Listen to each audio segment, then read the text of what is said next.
আমরা দেখছি যে আমাদের সীমান্তে আবারও হত্যাকাণ্ড হচ্ছে এবং সীমান্তে আবারও নতুন করে কাঁটাতার দেওয়া হচ্ছে।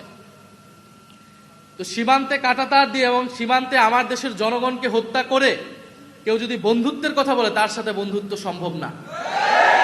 এবং আমাদের যে ধর্মপ্রাণ মুসলমান, আমাদের আলেম ওলামা, তাদেরকে স্বীকৃতি দিতে হবে। তাদের এই দেশের রাজনীতি, এই দেশের ইতিহাসে তাদের ব্যাপক ভূমিকা আছে। সেই ব্রিটিশ বিরোধী আন্দোলন থেকে আমাদের মহান মুক্তিযুদ্ধে এবং 2024-এর গণ অভ্যুত্থানে আলেম ওলামা এবং মাদ্রাসার ছাত্রদের ব্যাপক ভূমিকা রয়েছে।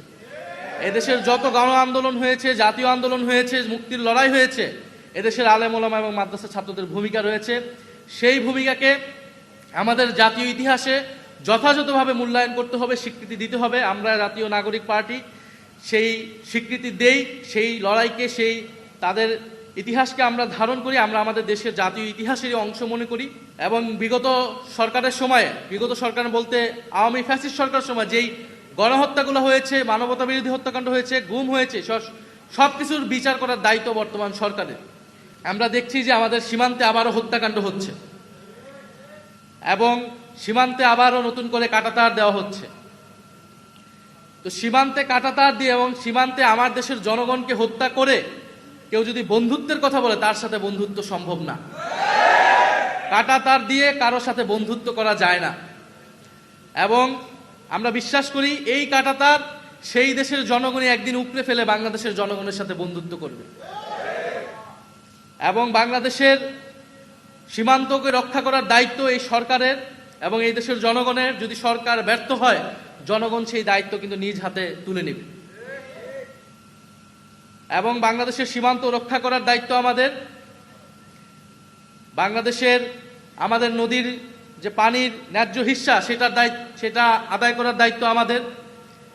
সরকারের প্রতি আমাদের আহ্বান থাকবে, সরকার এই বিষয়গুলোতে দৃষ্টিপাত করবে।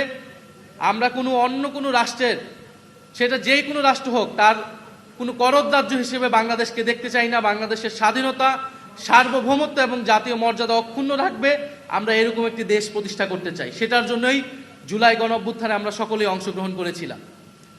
ফলে আমরা স্পষ্টভাবেই এটা বলতে চাই যে বাংলাদেশের আমরা সীমান্তের ওপারে দেখছি নানা অস্থিরতা, সেখানকার মুসলমানদেরকে নির্যাতন করা হচ্ছে, দমন পীড়ন করা হচ্ছে। এবং বাংলাদেশেও এটা প্রোপাগান্ডা করার চেষ্টা করা হবে যে এই দেশের মুসলমানরা এই দেশের হিন্দুদেরকে নির্যাতন করছে। এই মিথ্যা প্রচার করে তারা সেইখানের মুসলমানদেরকে হত্যাকাণ্ড করার জায়েজ করবে। কিন্তু আমরা দেখেছি জুলাই গণ অভ্যুত্থানের পরও এই মাদ্রাসার ছাত্ররাই কিন্তু মন্দির পাহারা দিয়েছিল। এবং এই দেশের হিন্দুদেরকে যদি কোনো ধরনের সাম্প্রদায়িকতা করার কেউ চেষ্টা করে, স্যাবোটেজ করার কেউ চেষ্টা করবে, আমরা আমাদের ভাইদেরকে রক্ষা করার জন্য প্রস্তুত আছি। ইনশাল্লাহ আছি কি না? এদেশের মুসলমান, হিন্দু, বৌদ্ধ, খ্রিস্টান সবাইকে সবার নাগরিক অধিকার সুরক্ষায় আমরা কাজ করব এবং এদেশের স্বাধীনতা, সার্বভৌমত্ব এবং ইসলাম রক্ষায়